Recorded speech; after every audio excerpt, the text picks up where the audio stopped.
This is Sweden, a country of more than 10.5 million people that for decades was seen as a textbook example of a humanitarian migration policy. Some would say it was the country that opened its arms wider than anyone else in Europe. In the year 2015, Sweden received the third highest number of asylum applications in the world, and it did not send people back home. At the peak of the refugee crisis, Sweden accepted 163,000 asylum seekers, the highest number per capita in the entire European Union. At the time, it was said that Sweden was taking in more refugees per person than any other European country. The government was proud of its open policy. Politicians spoke about Sweden's moral duty. Ordinary Swedes opened their homes to refugees. The world looked at Sweden as a model of compassion. But today, everything is the complete opposite. And the results are shocking. In the year 2024, Sweden granted asylum to only 6,250 people. That is a drop of 93% compared to the year 2016. The number of asylum applications fell below 10,000, the lowest level since the year 1996. And now comes the wildest part. For the first time in more than 50 years, more people are leaving Sweden than arriving. The country has a negative migration balance. The Swedish government calls this a paradigm shift, and it is not trying to hide it. The goal is simple: reduce asylum migration to the absolute minimum allowed by European Union law.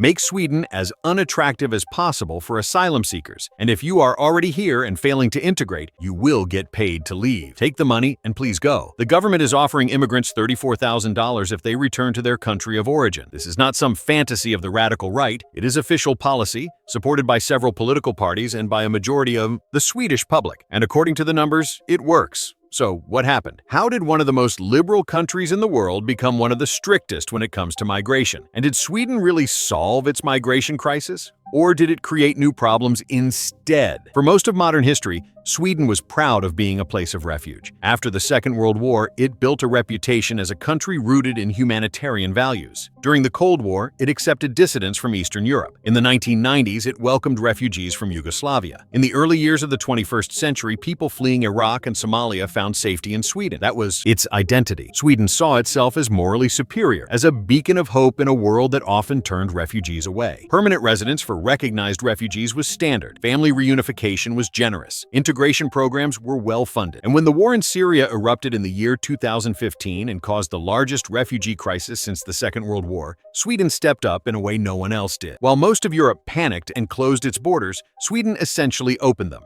As mentioned earlier, 163,000 asylum seekers arrived that year. In a country of just over 10 million people, that is like the United States accepting more than 5 million refugees in a single year. Swedish citizens donated clothes, volunteered in refugee centers, and some even housed entire families in their own homes. Sweden was showing the world how it should be done. Politicians across the political spectrum supported this approach. This was Sweden at its most humanitarian. At the same time, it marked the beginning of the end of the open migration policy, because what came next changed everything. The problem was not the refugees who arrived in the year 2015. The problem was everything that followed. Suddenly, Sweden had hundreds of thousands of newcomers who needed housing, language courses, jobs, and integration into a largely homogeneous Nordic society. And quite simply, the system could not handle it. Refugee centers began appearing in small towns that had previously seen almost no cultural diversity. Local governments were overwhelmed and suddenly expected to provide services, education, and housing for hundreds or even thousands of new residents without being prepared for it. In the suburbs of Stockholm, Gothenburg, and Malmö, ethnic enclaves formed rapidly. Neighborhoods like Rinkeby, Tensta, and Rosengård turned into areas with a strong immigrant majority, where Swedish was often not heard on the streets. Unemployment among refugees remained extremely high. Many could not find jobs that matched their experience. Others struggled to learn Swedish, even though it is often considered one of the easiest European languages. Some faced discrimination in hiring. Certain cities became heavily dependent on welfare, which created tension with local residents who felt their taxes were supporting people who were not contributing economically. Reality began to collide with the ideal of successful integration, and then came crime. In the late years of the second decade and the early years of the third decade of the 21st century, gang violence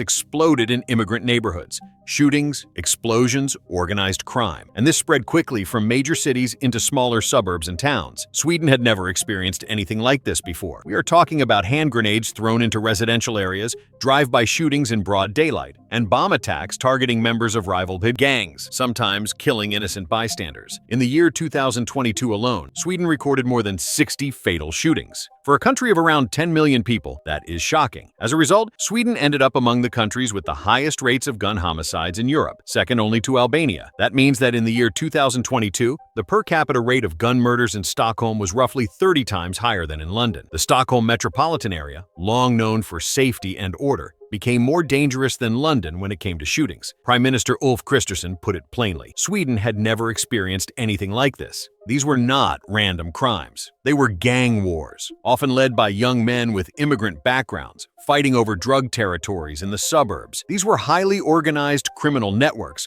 often with roots in the Balkans, the Middle East, or North Africa, that had embedded themselves in immigrant communities across Sweden. The perpetrators were very often second-generation immigrants, people born in Sweden to refugee parents who never fully integrated into Swedish society. So, how did this happen? Why did crime explode so dramatically? The police were overstretched. Although Sweden had a large police force overall, the number of officers per 100,000 inhabitants was below the European Union average. On top of that, witnesses were afraid to testify, and some neighborhoods became areas where emergency services would not enter without police escort. All of this created a sharp contrast with the image of Sweden as a safe and peaceful country. The Swedish public watched as their orderly society began to fracture, and they demanded change. In September of the year 2022, elections were held and voters sent a clear message. The Sweden Democrats, a party with roots in neo-Nazi movements that had long been treated as a political outcast, won 20.5% of the vote and became the second largest party in parliament. Just 10 years earlier, they had only single-digit support. Now they were the second strongest force. For the first time, the anti-immigration far right had real power, and it knew exactly what it wanted. Conservative leader Ulf Kristersson became prime minister,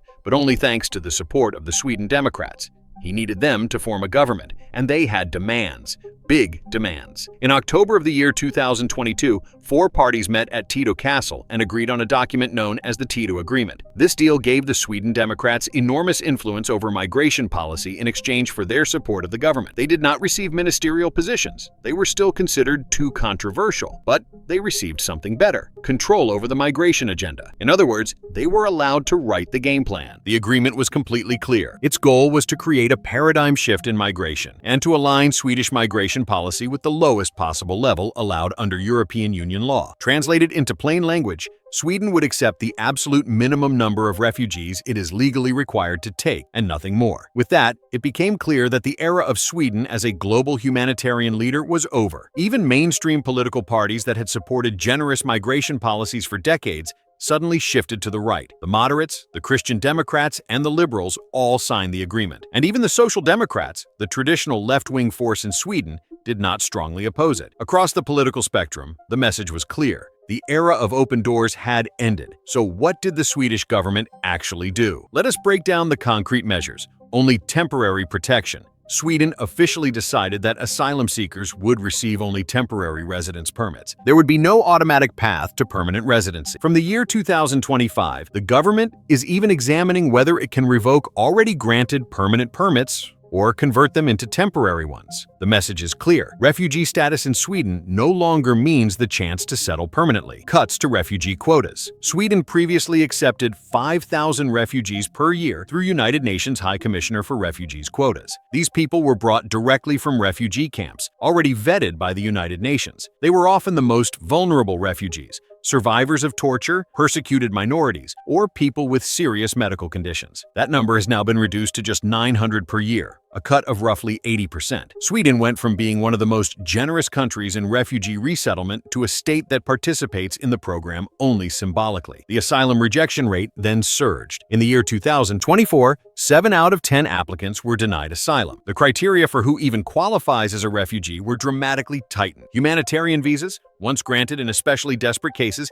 have practically disappeared. Now only children can qualify, and even then under very narrow and strict rules. Adults can almost forget about them. Family reunification was also tightened. The government raised the minimum age for bringing a spouse from 18 to 21, reportedly to reduce forced marriages. It also tightened income and housing requirements. Even recognized refugees must now prove that they are financially able to support their family members before they are allowed to bring them to Sweden. This directly squeezed migration through family ties, which had previously been one of the main pathways into the country. But perhaps the most telling change is the legal overhaul Sweden carried out to make sure its laws fit exactly into the absolute minimum required by European asylum law. The government ordered a full review to ensure that Swedish regulations were not more generous than what European Union law strictly demands.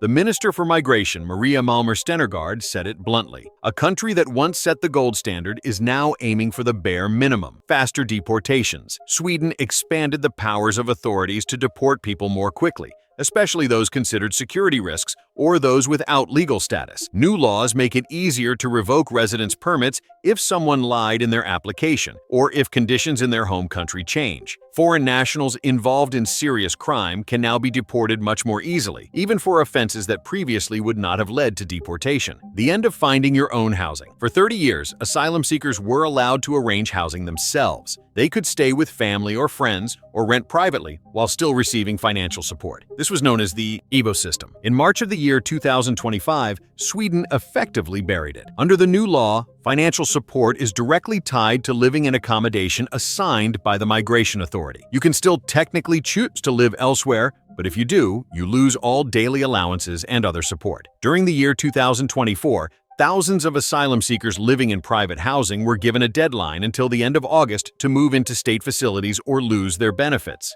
The goal is clear: keep people in designated centers where they can be deported quickly if their application is rejected, and prevent them from settling on their own in sensitive urban neighborhoods. The so-called reporting law. This is probably the most controversial proposal of all. Sweden wants public sector workers, teachers, doctors, and social workers to be required to report undocumented migrants to the authorities. If someone without legal status shows up at a hospital or enrolls a child in school, staff would be legally obliged to inform the migration authority or the police. The government says this will help locate and deport people who have no right to remain in the country. Critics call it deeply inhumane and argue it will deter migrant families from seeking medical care or sending their children to school out of fear of being reported. But despite protests, the proposal continues to move through the legislative process, paying people to leave. This may be the most shocking step of all. The Swedish government has promised to significantly increase financial incentives for immigrants who choose to leave the country and return home. Sweden plans to use 3 billion Swedish kroner, roughly $270 million, to fund voluntary returns. Since the year 2024, anyone who agrees to return can receive up to 350,000 Swedish kroner, about $34,000.